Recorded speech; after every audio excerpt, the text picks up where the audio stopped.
내 퇴직금 누가 먹었어? 어르신, 그건 이미 오래전에 정리가 끝난 일이라니까요. 끝나긴 뭐가 끝나. 나는 받은 적이 없는데 낡은 봉투가 다 말해요. 설명회장 뒷자리에서 들려온 작고 단단한 목소리에 사람들의 시선이 일제히 돌아갔습니다. 흰머리를 단정히 빗어넘긴 78세 나복순 할머니가 손에 누런 봉투 하나를 꼭 쥔 채로 두 사람의 남자 앞에 앉아 있었습니다. 2025년 5월의 마지막 주 대구 달성천변에 자리 잡은 옛 사마방직 사택촌에는 재개발을 알리는 현수막이 골목마다 펄럭이고 있었습니다. 담벼락에는 붉은 장미가 흐드러지게 피었고 초여름의 더위가 좁은 골목길 시멘트 바닥 위로 천천히 올라오고 있었습니다. 공장 굴뚝은 이미 오래전에 멈춰섰지만 그 아래 사택에는 평생 시를 잊고 살아온 늙은 여공들이 아직도 몇 집 남아 있었습니다. 어르신, 진정하시고 자리에 좀 앉으세요. 오늘은 철거 일정 설명드리는 자리입니다. 시행사 직원이 단상 앞에서 곤란한 표정을 지었습니다. 그 옆에는 머리가 희끗희끗한 61세 민상도 전 격리과장이 팔짱을 끼고 앉아 있었습니다. 복순 할머니, 또 그 얘기 꺼내시는 겁니까? 그게 벌써 몇십 년 전 일인데. 정사는 그때 다 끝났습니다. 도장까지 다 받았어요. 내가 언제 도장을 찍었단 말이오? 나는 그런 거 찍은 기억이 없소. 기억이 안 나시는 거겠지요. 연세가 있으시니까. 설명회장 한쪽 구석에서 이 모든 장면을 조용히 지켜보던 32세 이세라 연구원이 들고 있던 수첩을 살며시 펼쳤습니다. 노동기록 보존관 계약직으로 일하는 세라는 옛 공장 노동자들의 구술 자료를 모으기 위해 이 자리에 와 있었습니다. 세라의 눈에는 다른 어르신들과 달리 복순 할머니의 손에 들린 누런 봉투가 유난히 신경 쓰였습니다. 한두 장이 아니라 두툼한 묶음이었습니다. 어르신, 잠깐 저랑 얘기 좀 나누실 수 있으세요? 설명회가 어수선하게 끝난 뒤 세라가 조심스럽게 다가가 복순 할머니에게 말을 건넸습니다. 복순 할머니는 처음 보는 젊은 여자가 다가오자 잠깐 경계하는 눈빛을 보였지만 곧 봉투를 가슴께로 끌어안으며 고개를 끄덕였습니다. 내 말 들어줄 사람이요? 네, 어르신. 천천히 다 들을게요. 두 사람은 사택 골목 안쪽에 있는 오래된 평상으로 자리를 옮겼습니다. 평상 위에는 누군가가 두고 간 부채와 식어버린 보리차 주전자가 놓여 있었습니다. 내가 이 공장에 처음 들어온 게 1965년이요. 그때 내 나이가 18이었지. 시골에서 올라와서 정방 기계 앞에 서서 40년 동안 실을 뽑았소.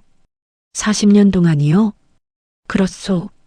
손가락이 이렇게 다 굽은 게 그 때문이요. 복순 할머니가 거칠게 마디진 손가락을 펴보였습니다. 평생 기계 앞에 서서 끊어진 실을 다시 잇느라 검지와 중지가 안쪽으로 휘어 있었습니다. 그런데 어르신, 아까 그 봉투들은 다 뭐예요? 이게 내 봉급 봉투요. 매달 받은 거 하나도 안 버렸지. 우리 영감이 그랬소. 종이 쪼가리라도 도장 찍힌 건 절대 버리지 말라고. 나라가 어찌 될지 모르는 시절이라고. 복순 할머니가 봉투 묶음을 평상 위에 천천히 내려놓았습니다. 누렇게 바랜 종이에서는 오래된 종이 특유의 마른 풀 같은 냄새가 났습니다. 어르신, 제가 한번 봐도 될까요? 보시오. 어차피 내가 글을 잘 모르니까 봐줄 사람이 필요했소. 세라가 조심스럽게 봉투 하나를 집어들었습니다. 1972년 3월이라는 날짜가 도장으로 흐릿하게 찍혀 있었습니다. 봉투 겉면에는 사번과 이름이 적혀 있고 그 아래로 작은 칸들이 줄지어 있었습니다. 기본급 칸과 야근 수당 칸, 그리고 공제 칸이 빼곡했습니다.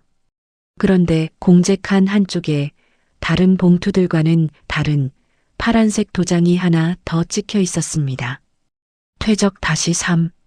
세라의 눈이 그 글자에 잠깐 멈췄습니다. 어르신, 이 파란 도장은 뭐예요? 다른 칸이랑 색깔이 다르네요. 그거 나도 모르오. 그땐 그냥 회사에서 떼가는 거니까 그러려니 했지. 우리야 글도 모르고 숫자도 약하고 때라면 떼는 줄 알았소. 세라는 다른 봉투들도 차례로 살펴보았습니다. 1973년 봉투에도, 1974년 봉투에도, 그리고 1980년대 봉투에도 똑같은 파란 도장이 매달 찍혀 있었습니다. 퇴적 다시 3. 분명히 어디선가 본 듯한 표기였습니다. 하지만 일반적인 급여 명세에서는 좀처럼 보기 힘든 형식이었습니다. 어르신, 이 봉투 제가 사진으로 좀 찍어가도 될까요? 자료로 정리해두고 싶어서요. 가져가도 좋소? 단 잃어버리진 마시오. 이게 내 평생이요. 네, 어르신. 절대 잃어버리지 않을게요.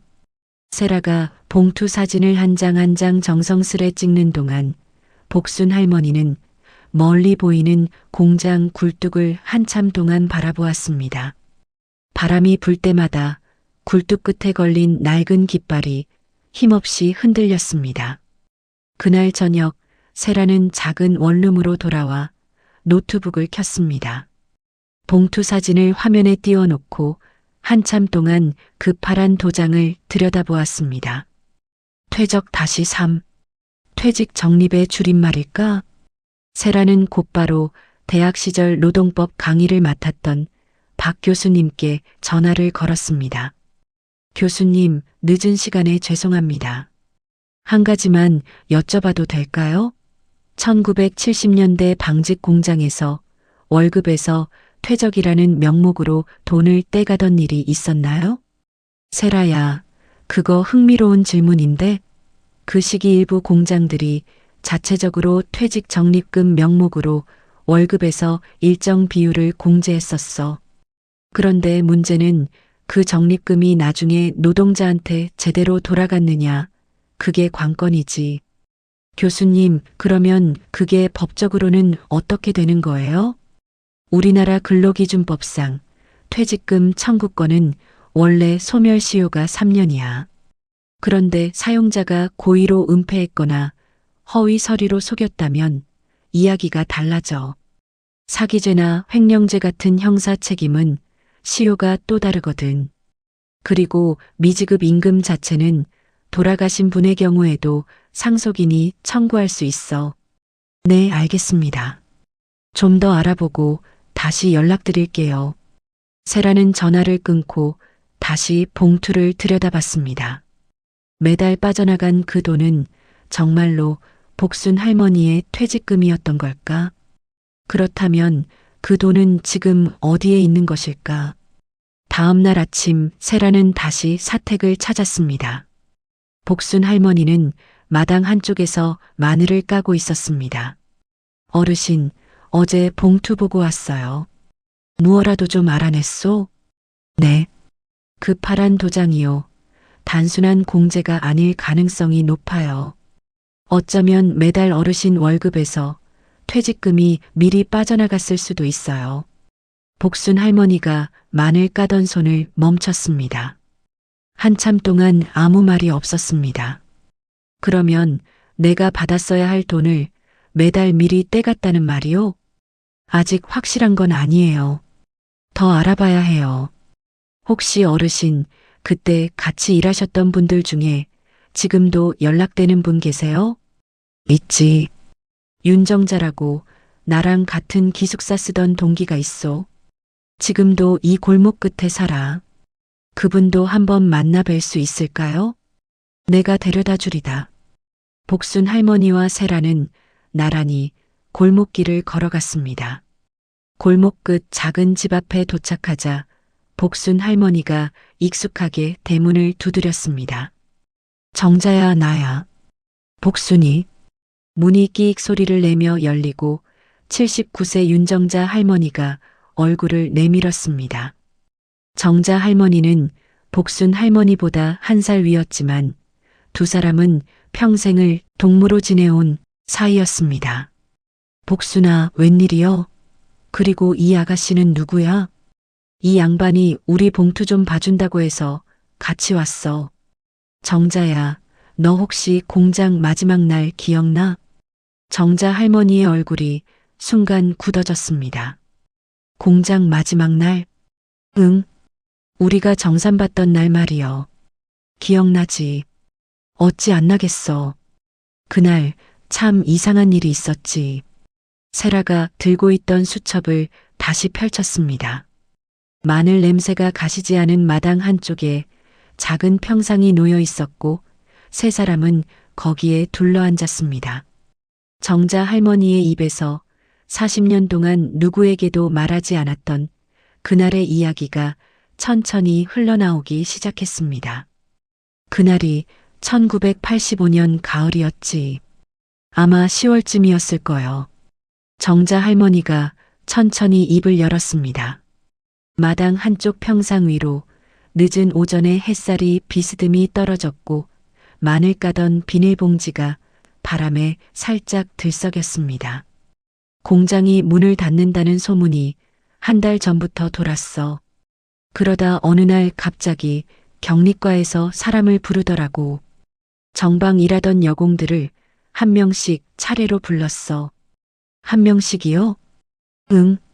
단체로 부른 게 아니라 한 명씩. 그게 좀 이상했지.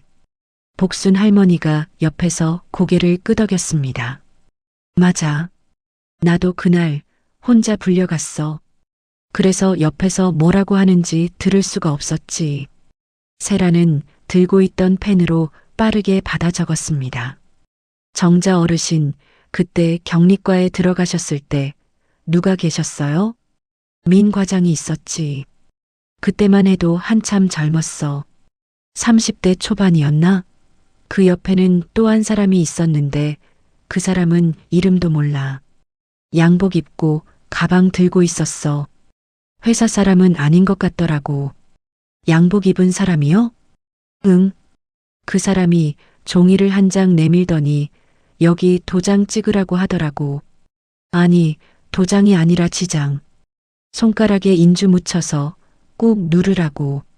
복순 할머니가 정자 할머니의 말을 받았습니다. 나도 그랬어. 손가락에 빨간 거 묻혀서 종이에 찍었지. 그런데 그게 무슨 종이었어요? 정자 할머니가 한참을 망설이다가 입을 열었습니다. 그게 빈 종이었어. 세라의 손이 받아 적던 펜 끝에서 잠깐 멈췄습니다. 빈 종이라니 무슨 말씀이세요? 진짜 빈 종이었어. 아무것도 안 쓰여 있었어. 내가 글은 잘 몰라도 글자가 있는 종이랑 없는 종이는 구분할 줄 알거든. 그게 백지였어. 그래서 그냥 찍으셨어요? 민 과장이 그러더라고. 밀린 월급 확인서라고. 이거 안 찍으면 밀린 돈도 못 받고 퇴직금도 못 받는다고. 그때 우리가 받을 돈이 다 합해서 한 사람당 100만 원 정도였어. 그 시절엔 큰 돈이었지. 우리 같은 사람들이 그걸 안 받고 나올 수가 있나? 다들 그냥 찍었어. 몇 명이나 그렇게 찍었어요? 많았지. 정방반만 해도 40명 가까이 됐고 직조반까지 합하면 100명도 넘었을 거야. 세라의 등줄기로 서늘한 기운이 지나갔습니다. 100명이 넘는 여공들이 백지에 지장을 찍었다는 이야기였습니다. 그 백지들이 지금 어디서 어떻게 쓰이고 있을지는 아무도 모르는 일이었습니다. 어르신, 그러면 그날 받으신 돈은 얼마였어요? 내가 받은 게 80만 원이었어. 밀린 월급 2달치라고 했어. 그게 다였지. 퇴직금은 한 푼도 못 받았어. 퇴직금 얘기는 안 나왔어요? 안 나왔어.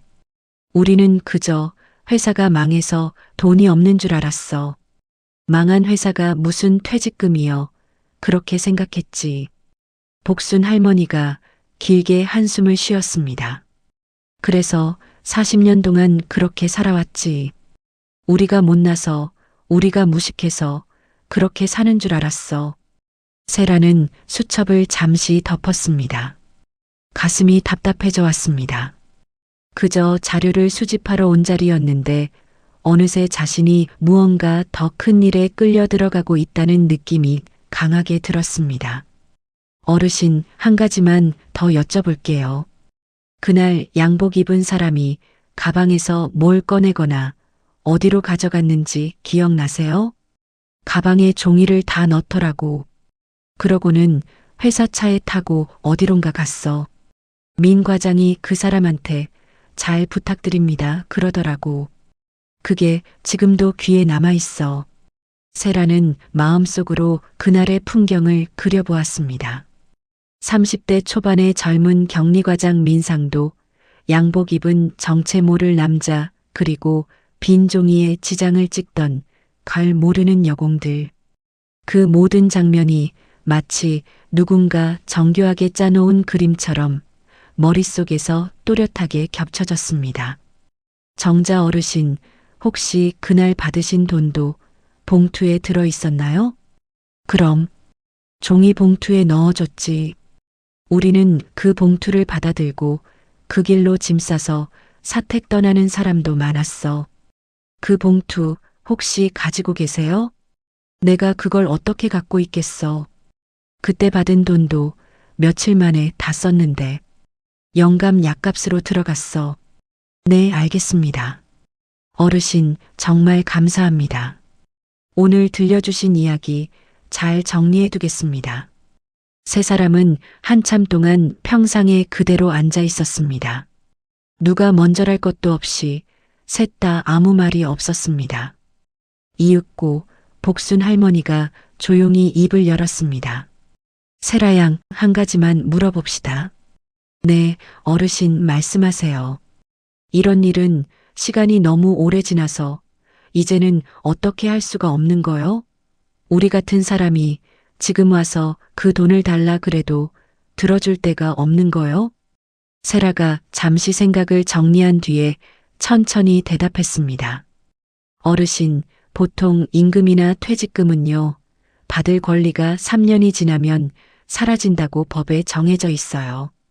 3년? 그러면 우린 이미 끝났네. 아니에요, 어르신.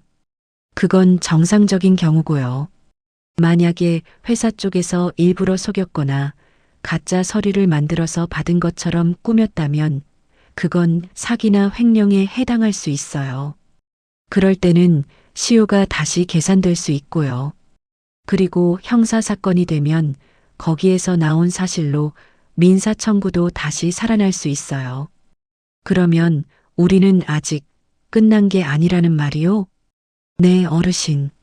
아직 끝난 게 아니에요. 복순 할머니의 눈에 잠깐 무언가가 반짝였습니다. 그것은 눈물이라기보다는 오랫동안 잊고 살았던 어떤 감정이 다시 살아나는 그런 작은 빛이었습니다. 정자야. 왜? 우리 한번 끝까지 가보자. 끝까지? 그래. 우리가 평생 떼인 게 얼만지 그것만이라도 알고 죽자. 정자 할머니가 오래된 친구의 손을 가만히 잡았습니다.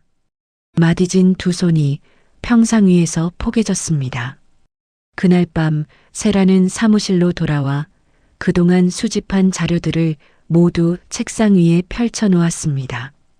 봉투 사진, 정자 할머니의 증언, 그리고 봉투에 찍힌 퇴적 다시 3 도장.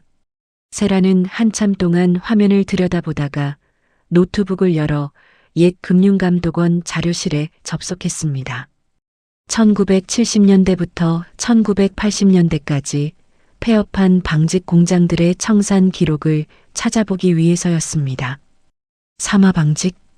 이름을 입력하고 검색 버튼을 누르자 화면에 짧은 자료 하나가 떴습니다.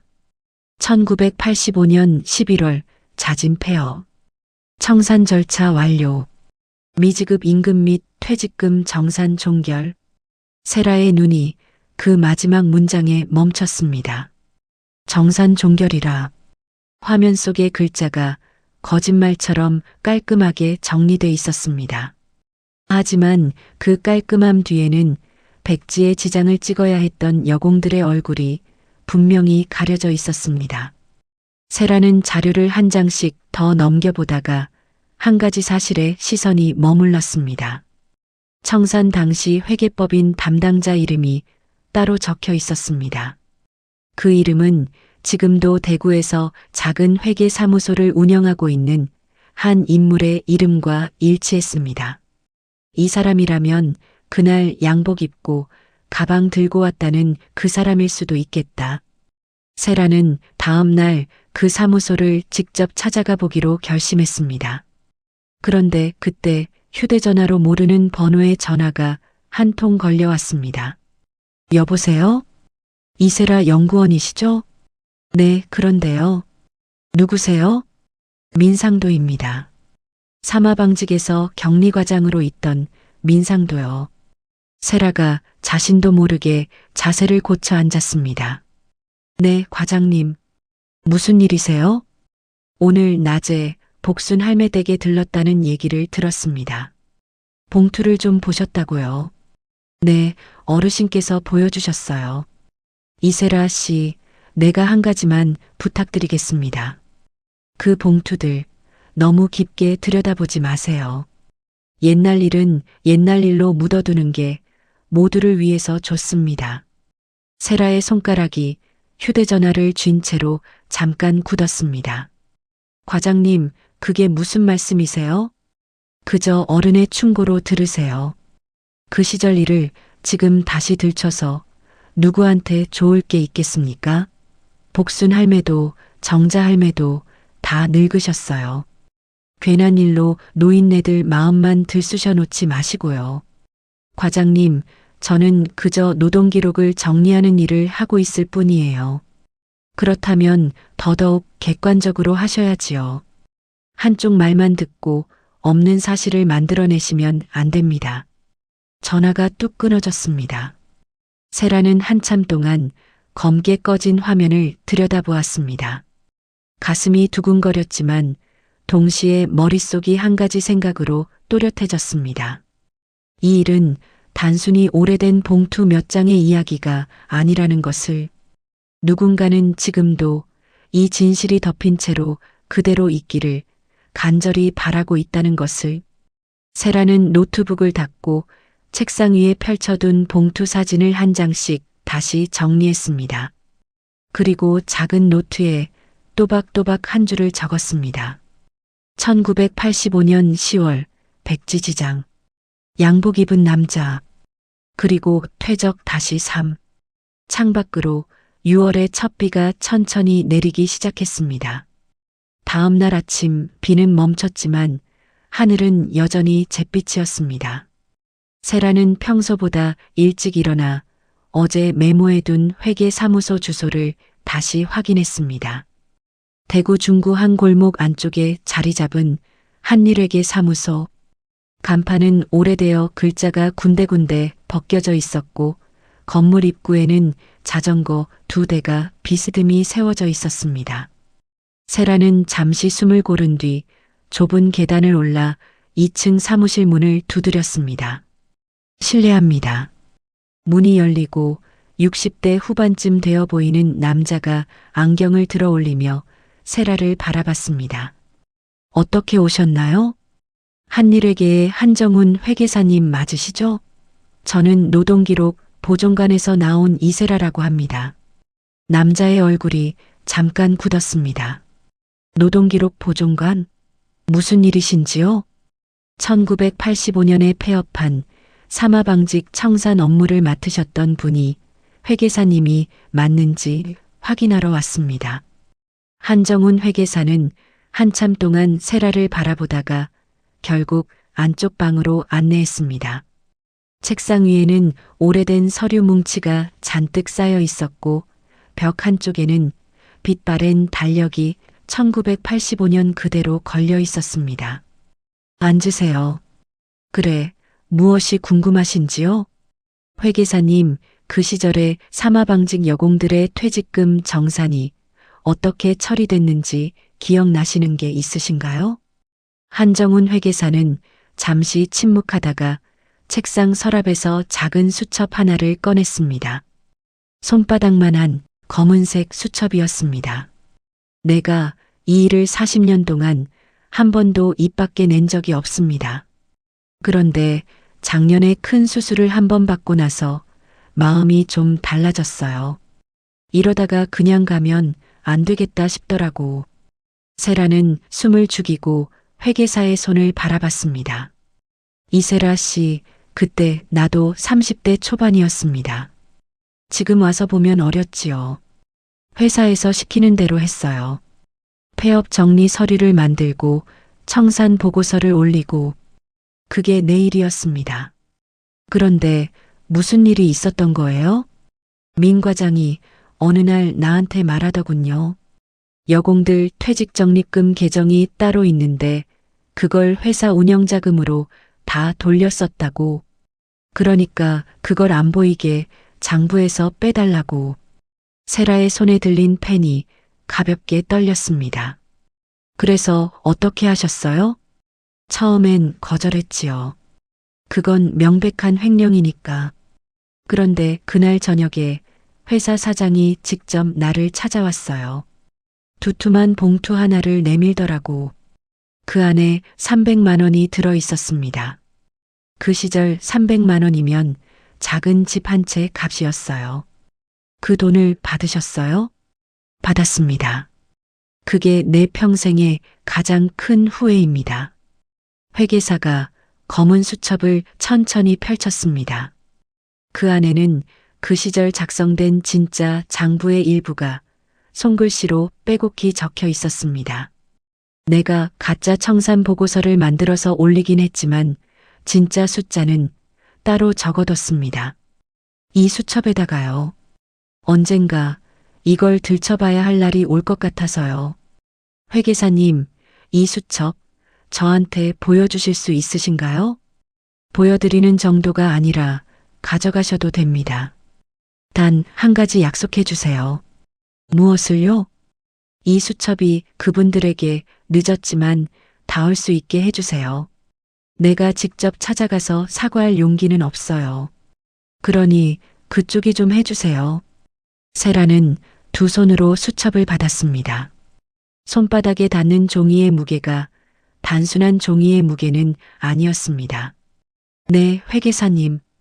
꼭 그렇게 하겠습니다.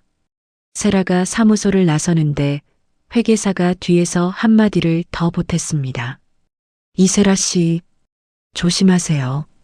민상도 그 사람 지금도 그 일이 들춰지면 안 된다고 사방에 손을 써놓고 있을 겁니다.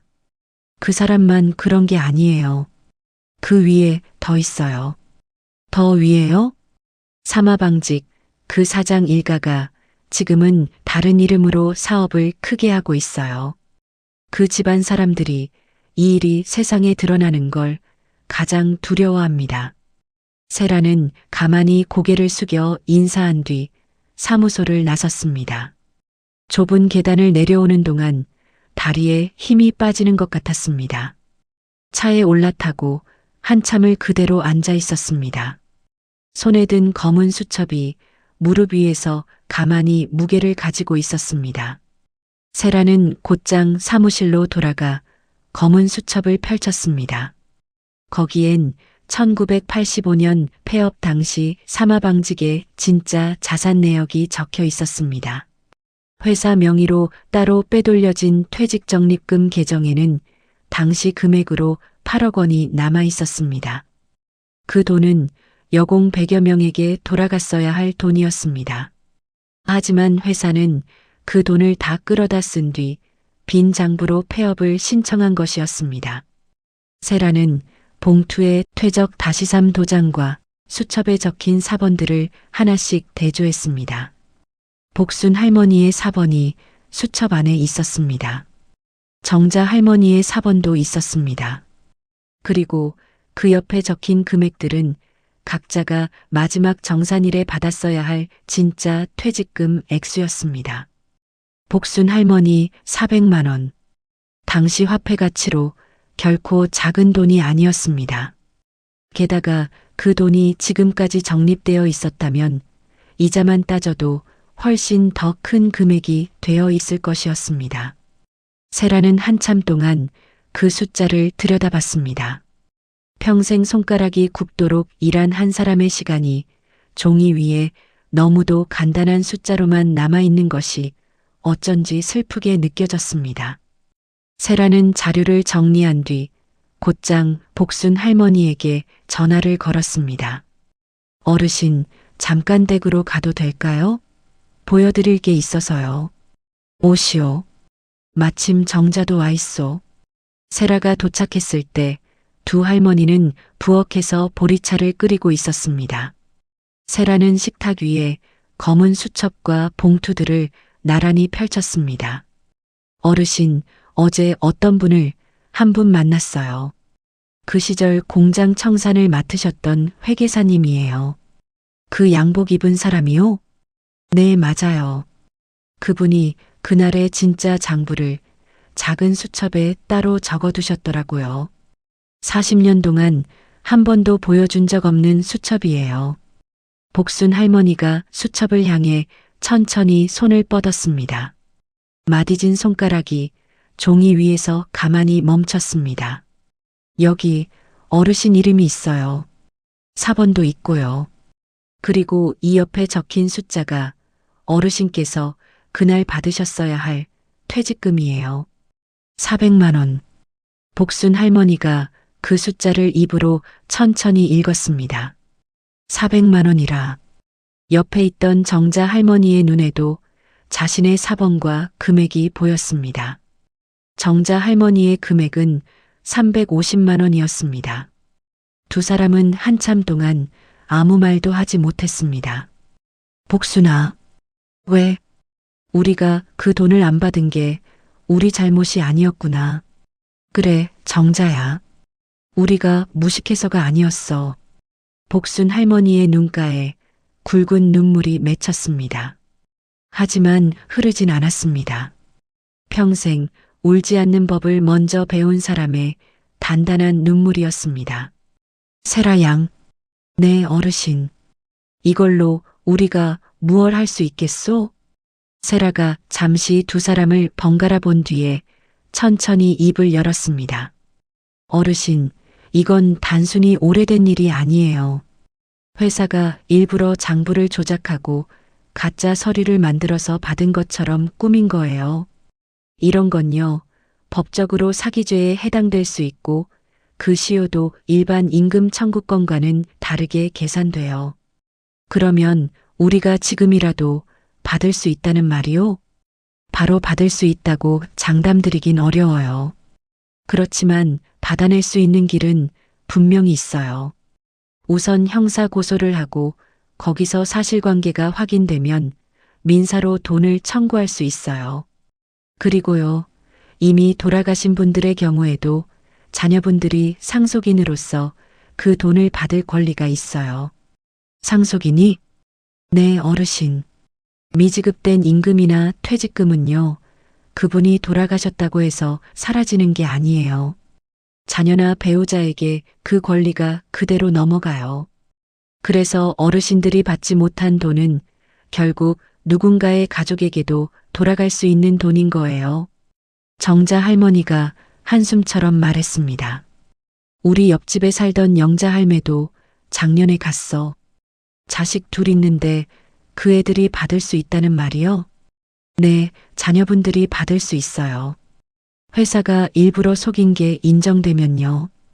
복순 할머니가 봉투 묶음을 가슴께로 끌어안으며 조용히 말했습니다. 세라 양, 우리 한번 가봅시다. 끝까지. 네, 어르신. 저도 끝까지 함께 갈게요.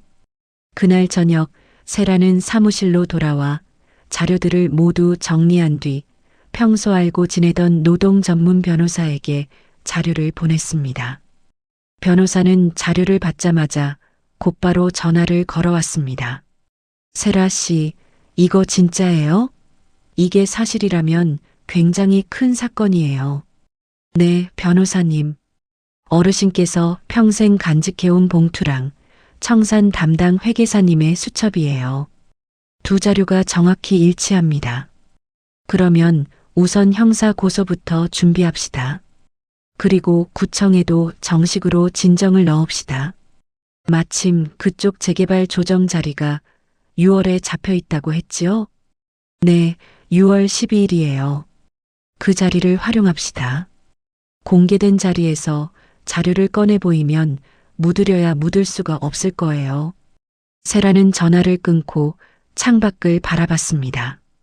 잿빛이던 하늘 사이로 옅은 햇살 한 줄기가 비집고 내려오고 있었습니다. 그때 책상 위에 놓아둔 휴대전화가 다시 울렸습니다. 화면에는 어제와 같은 번호가 떠 있었습니다. 민상도였습니다. 여보세요. 이세라 씨, 한정훈 회계사 만났다지요? 민상도의 목소리는 어제보다 한층 가라앉아 있었습니다. 차분했지만 그 안에 묻은 긴장감은 숨길 수 없었습니다. 네, 만났습니다. 그 양반이 무슨 말을 하던가요? 과장님, 직접 한번 뵙고 말씀드리는 게 좋을 것 같습니다. 전화기 너머에서 잠시 침묵이 흘렀습니다. 좋습니다. 내일 오전 10시 우리 집 근처 찻집에서 봅시다. 주소는 문자로 보내드리겠습니다. 전화가 끊긴 뒤 세라는 곧바로 변호사에게 다시 연락했습니다. 변호사님, 민상도 과장이 내일 만나자고 합니다. 세라 씨, 절대 혼자 가지 마세요. 제가 같이 가겠습니다. 그리고 녹음 반드시 켜고 들어가세요. 본인 대화를 본인이 녹음하는 건 법적으로 문제가 없습니다. 그건 통신비밀보호법 위반에 해당하지 않아요. 다만 제3자 간의 대화를 몰래 녹음하는 건 안 되니까요. 본인이 참여하는 대화만 녹음하세요. 네, 알겠습니다. 다음 날 오전 10시 세라는 변호사와 함께 약속 장소인 찻집에 도착했습니다. 민상도는 이미 자리에 앉아 식어가는 차를 앞에 두고 있었습니다. 세라가 자리에 앉자 민상도의 시선이 옆에 선 변호사에게 향했습니다. 누구신지요? 노동사건을 맡고 있는 박지훈 변호사라고 합니다. 민상도의 눈빛이 미세하게 흔들렸습니다. 변호사까지 동반하시는 걸 보니 그저 이야기를 들으러 오신 건 아닌가 봅니다. 과장님, 저희가 어제 한정훈 회계사님께 그 시절 작성된 진짜 장부 수첩을 받았습니다. 그 수첩 안에는 폐업 직전 빠져나간 퇴직적립금 8억 원이 그대로 적혀 있었습니다. 여공 한 분 한 분의 사번과 금액까지 정확히 일치합니다. 민상도가 한참을 말없이 앉아 있다가 천천히 입을 열었습니다. 이세라 씨, 그 시절을 지금의 잣대로 보면 안 됩니다. 그땐 그게 관행이었어요. 회사가 망하면 남은 돈으로 우선 임원들 빚 갚고 그러고 나서 직원들이 받는 거였어요. 과장님, 그건 관행이 아니라 명백한 위법입니다. 그때도 위법이었고 지금도 위법입니다. 그리고 그 시절에도 근로기준법은 분명히 있었습니다. 박 변호사가 차분하지만 단호한 목소리로 말했습니다. 우리나라 근로기준법은요, 1953년에 제정됐습니다. 1985년이면 이미 30년 동안 시행되고 있던 법입니다. 그 법에 의하면 근로자의 임금과 퇴직금은 다른 어떤 채권보다 먼저 지급돼야 하는 우선 채권입니다. 그걸 빼돌리고 임원이 먼저 가져갔다면 그건 단순한 관행이 아니라 명백한 횡령입니다. 민상도의 입가에 씁쓸한 웃음이 잠깐 스쳤습니다. 박 변호사님, 법을 그렇게 깔끔하게 말씀하시지만 현실은 안 그랬어요. 그 시절 우리 같은 말단 격리과장이 무얼 어쩔 수 있었겠습니까? 사장이 시키면 시키는 대로 했지요. 그래서 그날 백지의 지장을 받으셨던 거예요? 세라의 목소리가 조용히 끼어들었습니다. 민상도가 잠시 눈을 감았습니다. 그건 사장 지시였습니다. 나는 종이를 내밀기만 했어요. 그 백지는 그 뒤에 어떻게 되었나요? 한정훈 회계사가 가져갔습니다. 그 위에다가 퇴직금 수령 확인서라는 글자를 나중에 따로 인쇄해 넣었어요. 그렇게 만든 서류로 청산 절차가 마무리됐습니다. 세라의 손가락이 살짝 떨렸습니다. 한정훈 회계사가 그렇게까지 정확히 그 일을 회상하지 않았던 부분이 민상도의 입에서 더 분명한 모습으로 나오고 있었습니다. 과장님, 지금 이 말씀 녹음되고 있다는 것 알고 계시지요? 압니다. 알고 있습니다. 그런데도 이렇게 말씀하시는 이유가 있으세요? 민상도는 천천히 식어버린 찻잔을 한번 들었다가 그대로 다시 내려놓았습니다. 이세라 씨, 내가 지난 40년 동안 그 일을 잊고 산 줄 아십니까? 술 한 잔만 들어가면 그날 그 여공들 얼굴이 떠올랐어요. 빈 종이에 지장 찍던 그 거친 손가락들이. 나도 이제 끝낼 때가 됐습니다. 과장님, 단 한 가지만 약속해 주세요. 사장 일가 쪽에서 분명히 압박이 들어올 겁니다. 그 사람들 지금 다른 이름으로 사업을 크게 하고 있어요. 그 사람들이 나서기 전에 자료를 안전한 곳에 두세요. 그리고 공개할 때는 가능한 많은 사람이 있는 자리에서 한꺼번에 공개하세요. 그래야 묻으려야 묻을 수가 없을 겁니다. 박 변호사가 가만히 고개를 끄덕였습니다. 과장님, 그 부분은 저희도 이미 준비하고 있습니다. 6월 12일에 잡혀 있는 구청 조정 자리에서 자료를 공개할 예정입니다. 그 자리에 나도 가겠습니다. 세라와 박 변호사가 동시에 민상도를 바라봤습니다. 과장님 가셔서요? 증언하겠습니다. 내가 그날 백지를 내밀었던 사람이라고 그 자리에서 직접 말하겠습니다. 세라는 한참 동안 민상도의 얼굴을 바라봤습니다. 61세의 그 얼굴에는 후회와 두려움, 그리고 마지막 결심이 한꺼번에 새겨져 있었습니다. 찻집을 나선 뒤 박 변호사가 조용히 말했습니다. 세라 씨, 이제 자료가 거의 다 모였습니다. 회계사 수첩, 봉투 원본, 정자 어르신 증언, 그리고 민상도 과장의 자백까지. 이 정도면 형사고소도 민사청구도 동시에 진행할 수 있어요. 변호사님, 한 가지 여쭤봐도 될까요? 네, 말씀하세요. 이런 사건에서 보통 가장 큰 문제가 되는 게 뭐예요? 증거 보전이에요. 자료가 한번 사라지면 다시 만들 수 없거든요. 그래서 중요한 자료는 원본을 안전한 곳에 보관하고 사본을 따로 여러 군데 두는 게 좋아요. 변호사 사무실, 법무사 사무실, 그리고 어르신 댁에도 한 부씩 두세요.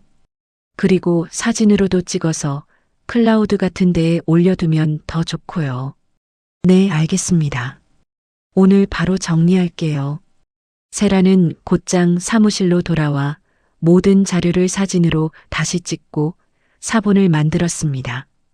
검은 수첩은 박 변호사 사무실 금고에 보관하기로 했습니다.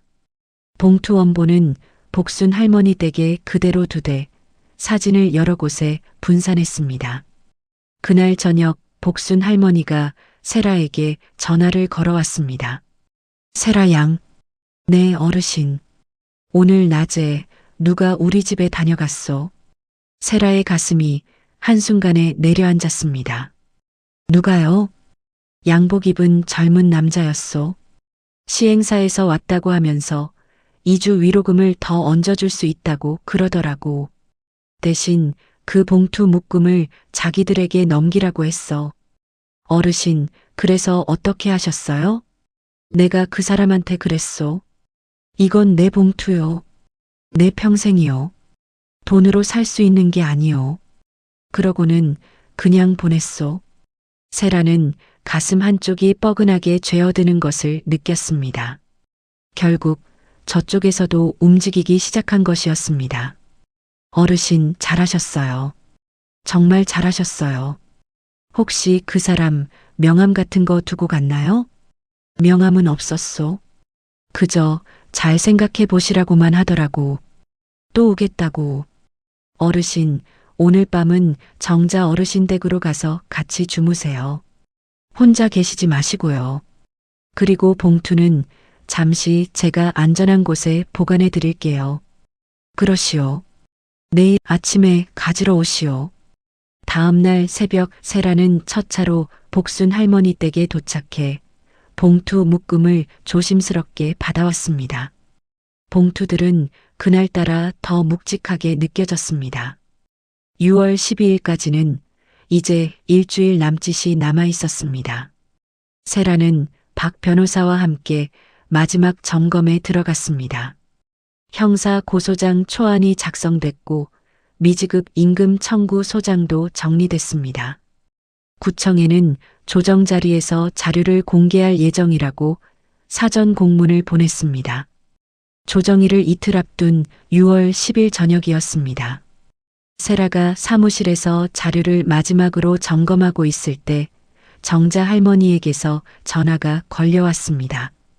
세라 양, 큰일 났어. 목소리가 떨리고 있었습니다. 어르신, 무슨 일이세요? 복순이가 쓰러졌어. 세라가 자리에서 벌떡 일어났습니다. 어디세요? 지금 어느 병원에 계세요?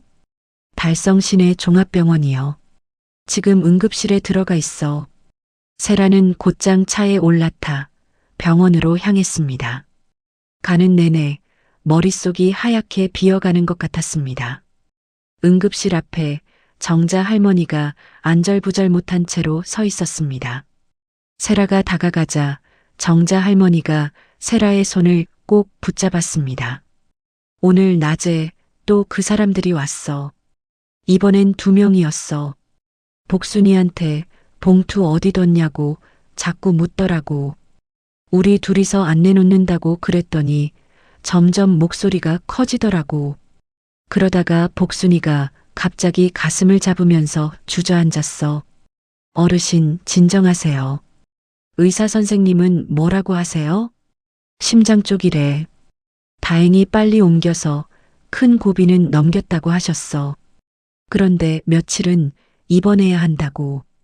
세라는 응급실 침대에 누워있는 복순 할머니를 한참 동안 바라봤습니다. 평소엔 그렇게 단단해 보이던 어르신이 침대 위에 작고 가늘게 누워 있었습니다. 세라가 가만히 다가가 복순 할머니의 손을 잡았습니다. 어르신, 저 왔어요. 복순 할머니가 천천히 눈을 떴습니다. 그러고는 갈라진 목소리로 말했습니다. 세라 양, 네 어르신. 내가 못 가겠으면 대신 펼쳐주시오. 어르신, 무슨 말씀이세요? 어르신이 직접 가실 거예요. 제가 같이 갈게요. 복순 할머니의 손가락이 세라의 손을 가만히 쥐었습니다. 평생 실을 잇던 그 손가락이 마지막 매듭을 짓듯이 단단했습니다. 내가 못 가게 되면 어르신, 그땐 나 대신 펼쳐주시오. 그게 내 마지막 부탁이요. 세라는 아무 대답도 할 수 없었습니다. 그저 그 손을 더 단단히 마주 잡았을 뿐이었습니다. 병실 창밖으로 초여름의 긴 해가 천천히 기울고 있었습니다. 6월 12일 조정일 아침이 밝았습니다. 세라는 새벽부터 일어나 자료를 한 번 더 점검했습니다. 봉투 사본 묶음, 한정훈 회계사의 검은 수첩, 민상도 과장의 자백 녹취록, 그리고 정자 할머니의 증언서. 병원에 들렀을 때 복순 할머니는 침대 위에 일어나 앉아 있었습니다. 의사 선생님은 절대 무리하면 안 된다고 신신당부했지만 복순 할머니는 단호했습니다. 오늘은 내가 직접 가야 하오. 어르신, 무리하시면 안 돼요. 세라양 40년 동안 기다린 날이요. 누워서 보낼 수는 없소. 복순 할머니의 눈빛이 평소보다 더 또렷했습니다. 세라는 더 이상 말리지 못하고 간호사 선생님과 함께 휠체어를 준비했습니다.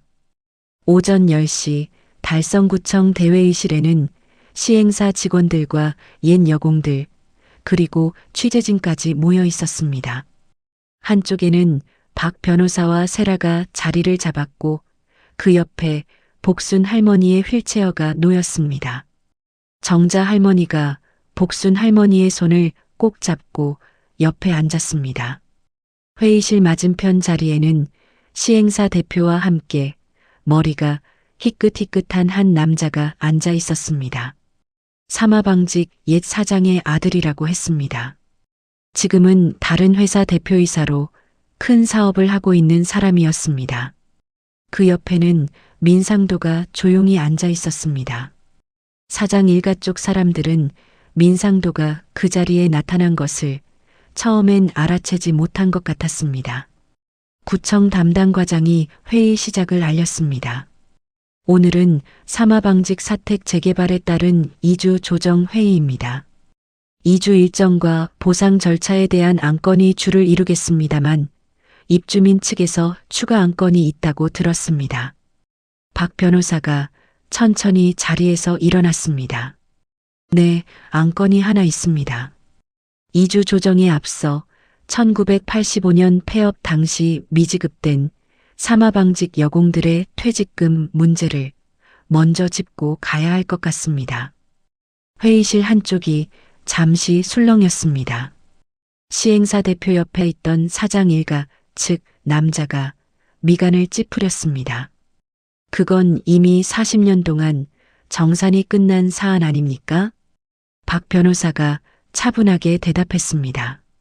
끝났다고 알려져 있었습니다만 새로운 자료가 확인됐습니다. 박 변호사가 손짓하자 세라가 천천히 자리에서 일어나 복순 할머니에게 봉투 묶음을 건넸습니다. 복순 할머니가 휠체어 위에서 봉투 묶음을 두 손으로 받아들었습니다. 한 손이 떨렸지만 봉투를 쥔 다른 한 손은 단단했습니다. 네, 한마디만 합시다. 회의실 안의 모든 시선이 복순 할머니에게 모였습니다. 내가 18배 이 공장에 들어왔소. 40년 동안 실을 뽑으며 살았소. 손가락이 이렇게 굽도록 일했지요. 그런데 폐업하던 날 빈 종이에 지장 한 번 찍고 나왔소. 그게 무슨 종이인지도 모르고.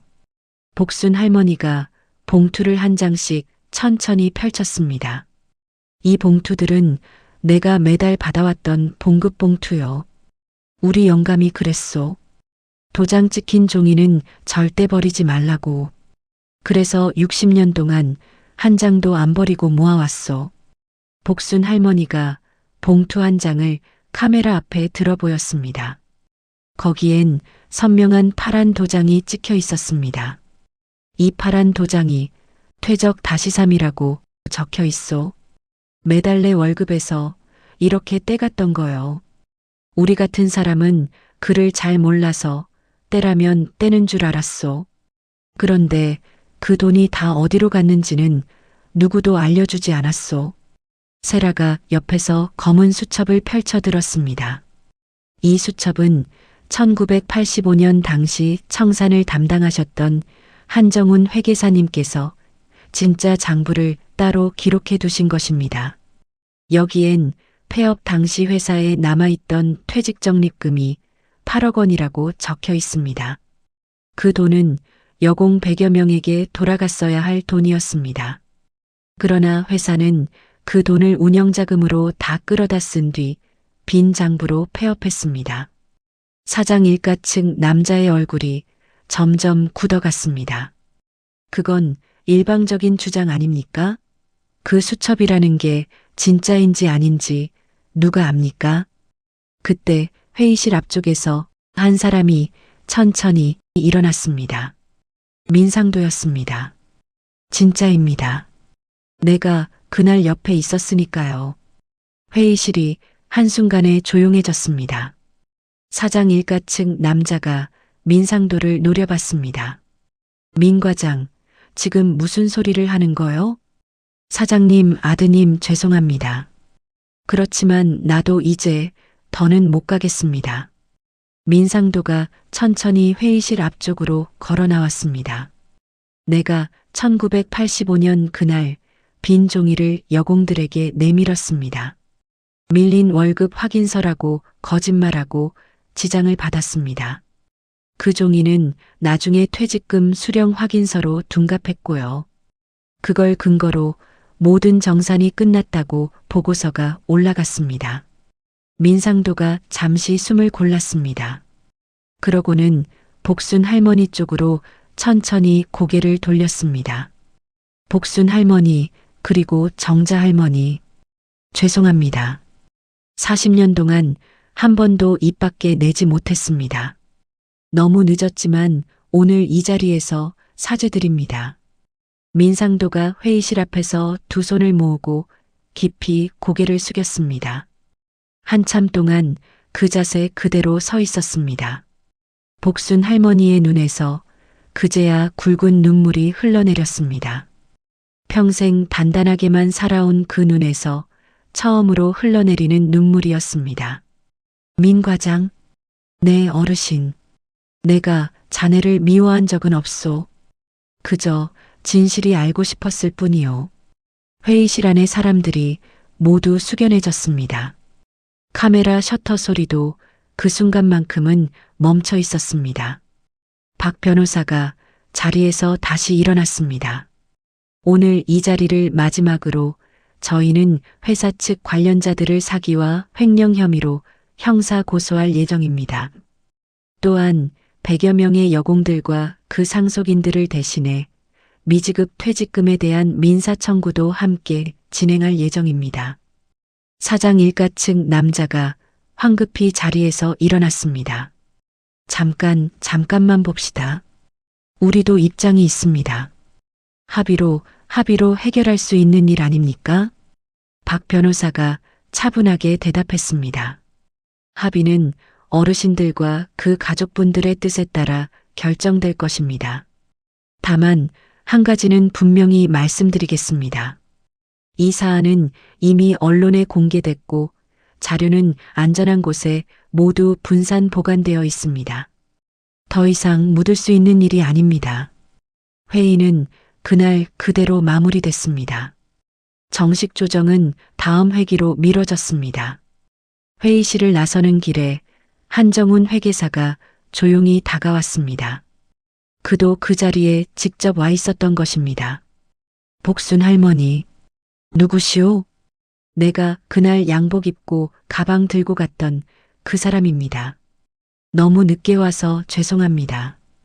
복순 할머니가 한정훈 회계사의 손을 가만히 잡았습니다. 늦게라도 와주셔서 고맙소. 며칠 뒤 사건은 정식으로 검찰에 송치됐습니다.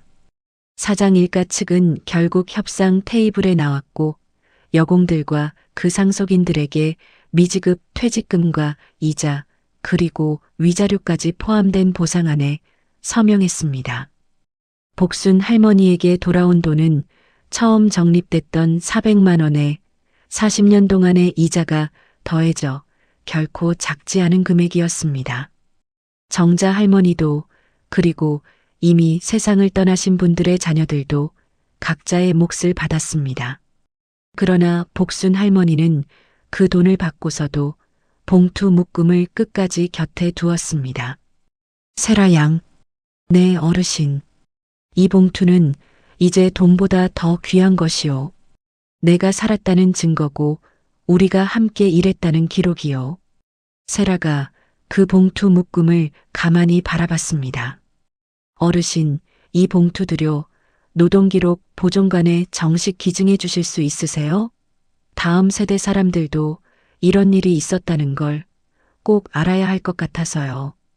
복순 할머니가 천천히 고개를 끄덕였습니다. 그러시오. 잘 보관해 주시오. 내 평생이 거기에 다 들어있어. 그의 여름이 다 지나갈 무렵 노동기록 보존관 한쪽 전시실에는 작은 액자 하나가 새로 걸렸습니다. 그 안에는 누렇게 바랜 봉급 봉투 한 장과 선명한 파란 도장 하나가 들어 있었습니다. 그 옆에는 짧은 한 줄이 적혀 있었습니다. 사람은 늙어도 봉투는 받은 만큼 기억하더라. 나복순 78세. 여러분, 오늘 이야기 어떠셨나요? 평생 손가락이 굽도록 일하신 복순 할머니의 이야기를 따라오면서 마음 한쪽이 묵직해지셨을지도 모르겠습니다. 오늘 이야기에서 우리가 함께 기억했으면 하는 것은 받지 못한 임금이나 퇴직금은 시간이 지나도 그냥 사라지는 권리가 아니라는 것입니다. 회사가 일부러 속이거나 가짜 서류를 만들었다면 그 시효는 다시 살아날 수 있고 본인이 돌아가신 뒤에도 자녀와 배우자에게 그 권리가 그대로 넘어갑니다. 그리고 또 하나 도장이 찍힌 종이, 영수증, 봉투 같은 작은 기록들이 언젠가 한 사람의 평생을 증명해주는 가장 큰 증거가 될 수 있다는 것입니다. 오늘이라도 서랍 속에 잠들어 있는 낡은 서류 한 장을 다시 한번 들여다보시는 건 어떨까요? 구독과 좋아요는 이야기 만드는 데 큰 힘이 됩니다. 긴 영상 함께 해주셔서 진심으로 감사드립니다.